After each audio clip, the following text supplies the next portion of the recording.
Good morning, friends, family, fellow patriots. Lord Stompy here in Adelaide, South Australia. Welcome. Today I am going to be discussing the tyranny of the soft liberal dictatorship we European people live under here in the current Western world.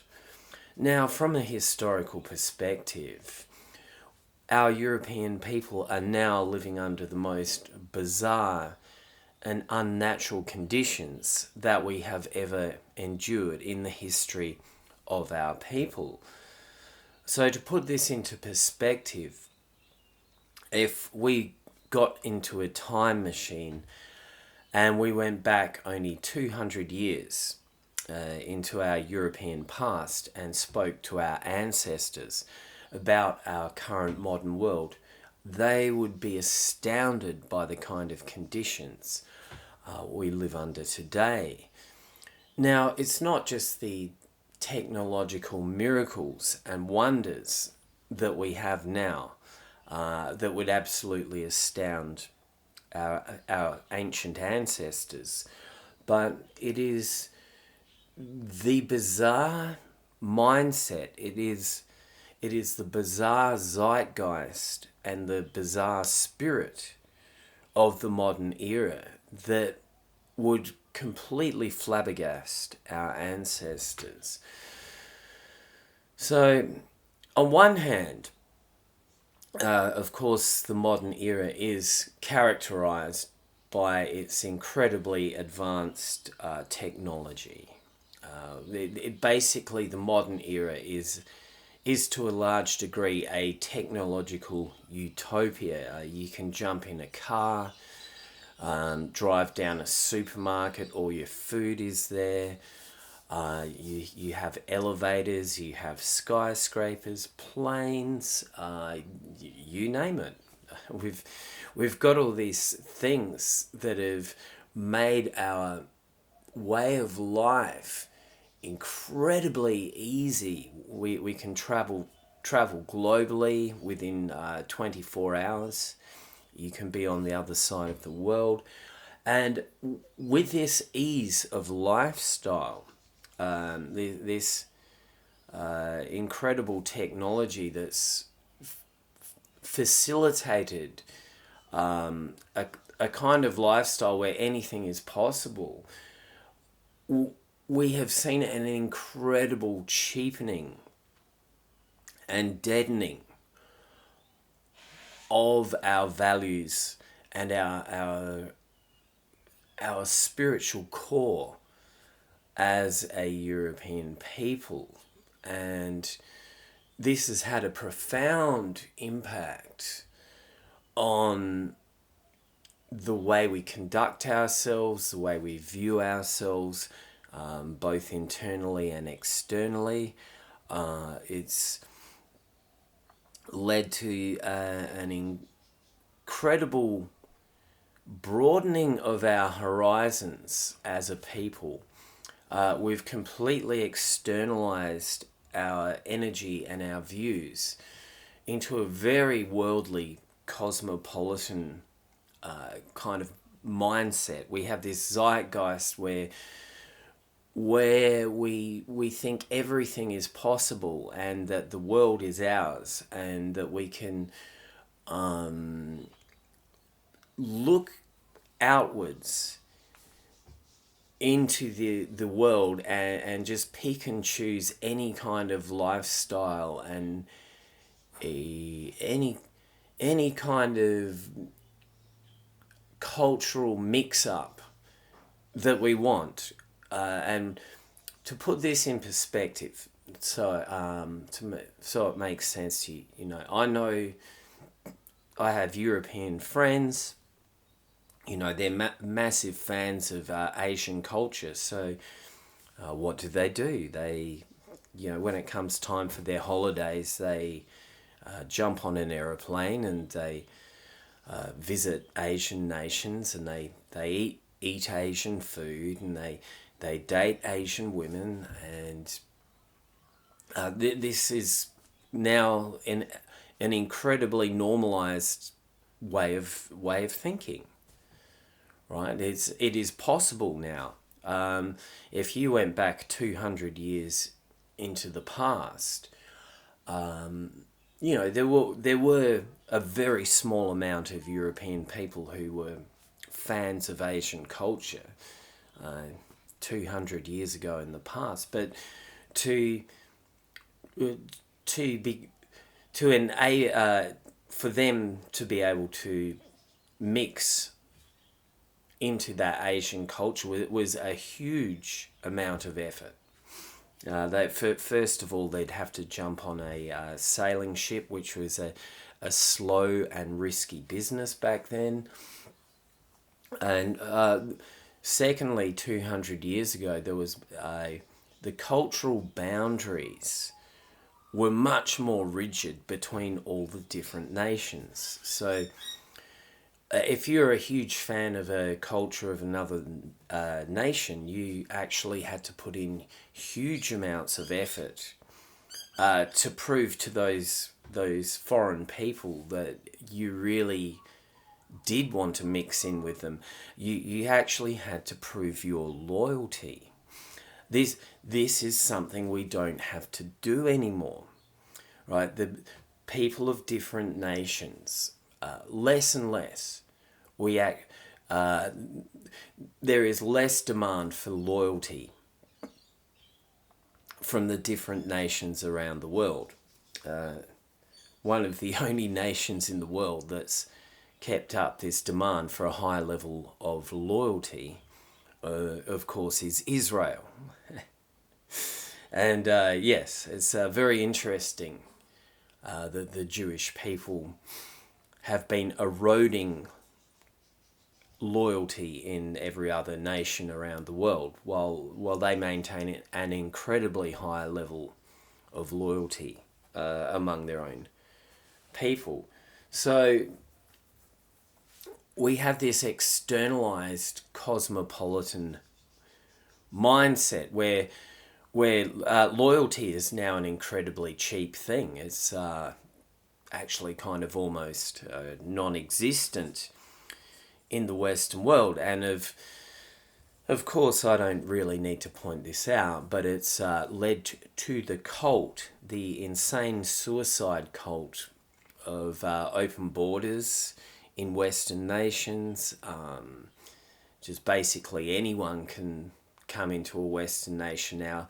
They don't have to have any loyalty to our people or our culture now.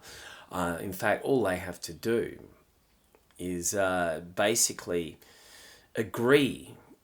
superficially agree with the dictates of liberalism. And this is where we get to the soft tyranny of the liberal dictatorship we now live in the West. So with the erosion of a culture of kinship and loyalty between Western people, we've replaced that with this cosmopolitan spirit of our age, where we're basically we have a loose loyalty to basically everyone in the world. This is the post-World War II mindset where we're on a very middle-class, cosmopolitan and superficial level. We now view ourselves as the brothers and sisters of everybody in the world. And with this mindset, this bizarre and unhealthy view, this unnatural view that everybody in the world is some kind of brother and sister united by this cosmopolitan liberal zeitgeist. With this view, naturally, anyone here in the West who has a strong loyalty to their own people and their culture, of course, it's no surprise that they've ended up being viewed as an enemy of the liberal man. Because if you have a strong loyalty to blood and soil, that means you're basically picking and choosing your own people. You're choosing your own nation, your own people, over the cult of liberalism, which is a cult of externalizing all our energies and all our worldly focus into this kind of very mixed up, murky worldview. And the ties of blood and soil in all nations, and not just here in the West, historically they go back thousands of years. Here in the Western world, tens of thousands of years. So these are very, very strong blood ties and soil ties. It's taken us tens of thousands of years for European people to establish ourselves as a people, to establish ourselves in our own homelands. We've spent thousands of years defending the borders of our homelands. There's a lot of blood and a lot of sacrifice has gone into creating our Western world. This is not a small thing, obviously. And with such blood and sacrifice for our people, of course, this is a very deep and serious thing, especially for sober, serious-minded men. If you really reflect on all the generations of male ancestors who have fought bravely and died to protect our lands and people, this is an incredible thing, Men of honor and men of courage fought and died to create our European empire. This is no small thing.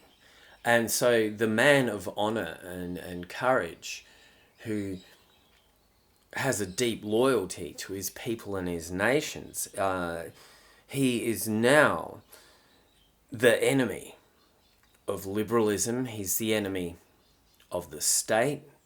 He's the enemy of liberal man.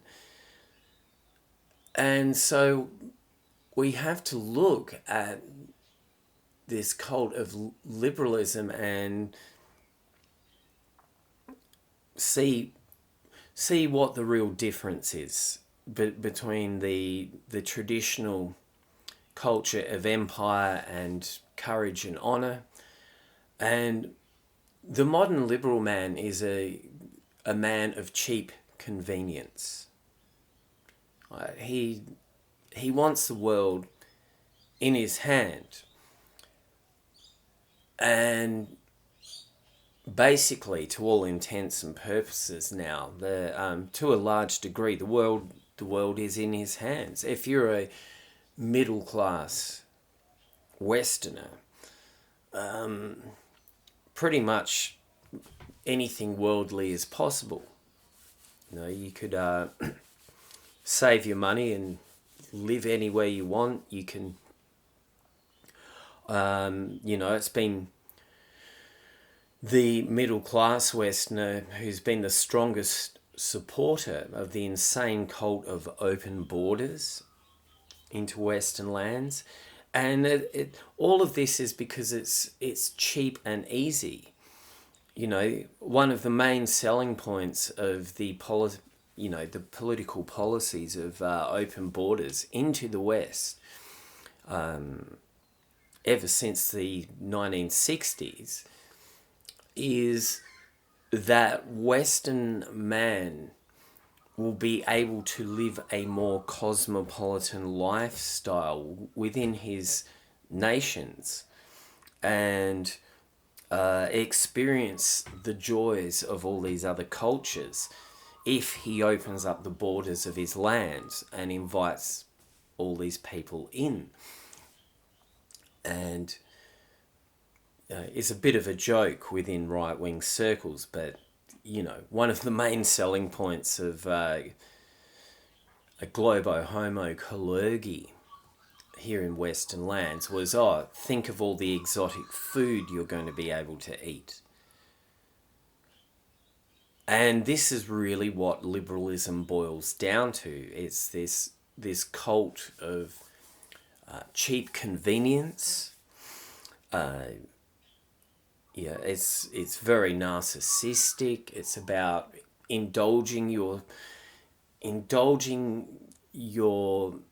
pleasures and your cosmopolitan delight centers within yourself. Yeah, middle class people love to have this cheap, superficial kind of indulgence in foreign cultures because it seems exotic and it seems exciting, and it gives them a cheap buzz, For a few, my family is from that liberal background. They're middle class liberals, and for about 10 years my mother was into everything Asian, and then after she got bored of that, then she changed her focus to India and Pakistan. She was visiting India and Pakistan, and I haven't spoken to her for 10 years. I don't know what harebrained stuff she's into now. I don't care. So this is the absolute cheap worldly soul of the cosmopolitan liberal now here in the West. And for this cheap era of middle class self-indulgence, we've had to destroy all of our traditional culture. We've had to destroy our Western nations so that the liberal dictatorship can keep forging ahead. Now, from the very start, modern liberalism was always based upon abstract middle class concepts. Right? The very founding of post-World War II liberalism was the concepts of freedom and democracy and basically cosmopolitan values. And none of these abstract policies was rooted in a loyalty to your people or your nation. It was rooted in a loyalty to these very abstract kind of values. And it's been this incredible replacement of Western man's value system and his viewpoint, his worldly viewpoint. If you go back only 100 years ago, my grandparents' generation, my grandparents were incredibly loyal to their own people. They didn't really care about other cultures in the world very much at all. Occasionally there would be, shows on television about other cultures, and I remember them watching TV in the 1980s, and they just wouldn't be that interested in what other people in the world were doing. They'd be like, oh, there's a bunch of Asians doing some weird stuff in Asia, whatever, change the channel, right? Whereas the boomer generation, just they lapped that stuff up. Oh wow, like this other culture in the world, they're so interesting. Oh, there's so much more. Their culture is so much better than ours. Oh, now I want to go visit their country. This is the way my mother was thinking from the 1980s on. So we had these abstract ideals and these abstract ideas pushed into our psyche from the late 1960s on. And